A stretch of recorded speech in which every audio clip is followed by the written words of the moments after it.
જો ભાઈ પ્રવૃત્તિ 25 વાર્તા સાંભળો પતી ગઈ.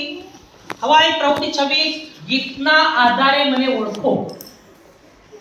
એમાં પહેલું હતું મેં માફી માંગી લીધી. કોણ? બીજું મેં એ તોફાનીનો પગ પકડી લીધો. કોણ?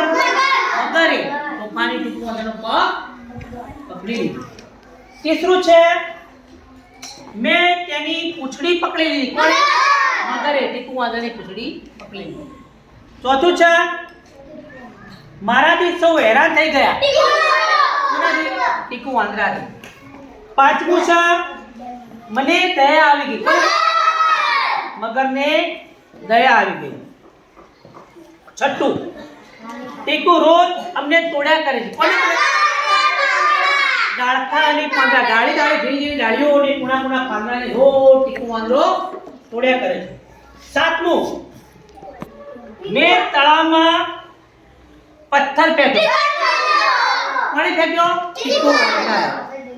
આઠમું હું ઝડપથી ત્યાંથી ભાગી ગયો. કોણ ભાગ્યો? ટીકુવાંદરો. અને છેલ્લું નવમું છે ટીકુએ અમને તળાવમાં જે પથ્થર મળતા એને ટીકુ શું કરતો? તળાવની અંદર ફેંકી દેતો.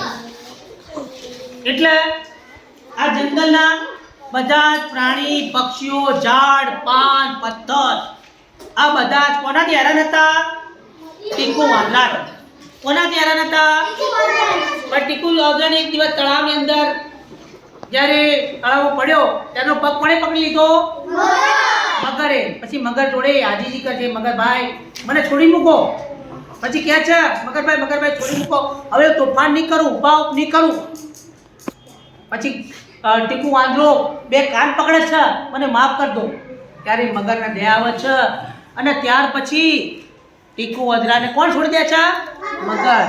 અને ત્યાંથી ટીકુવાંદરો ચાલ્યો જાય છે અને પછી વચન લે છે, વ્રત લે છે કે હવે પછી હું જંગલની અંદર કોઈ ઝાડ પાન ડાળખા નહીં તોડું, તળાવમાં પથ્થર નહીં ફેંકું. અને એકદમ સીધો દોર થઈ જાય છે અને પછી એના તે ઘર તરફ પાછું ફરે. આ હતી ટીકુની ગીત હતું, કવિતા. એના પરથી આપણે એક વાર્તા પણ બનાવી શકીએ. અને જો વાર્તા આપણને બરોબર મગજમાં ઉતરી જાય તો એના પરથી આપણે આ પ્રવૃત્તિ 26 ગીતના આધારે પણ લોકો એ પ્રશ્નો પણ આપણા સોલ્વ થઈ જાય. થઈ જાય કે ના થઈ જાય? ક્યારે તમને આવડી ગયું? બરોબર, ચલો.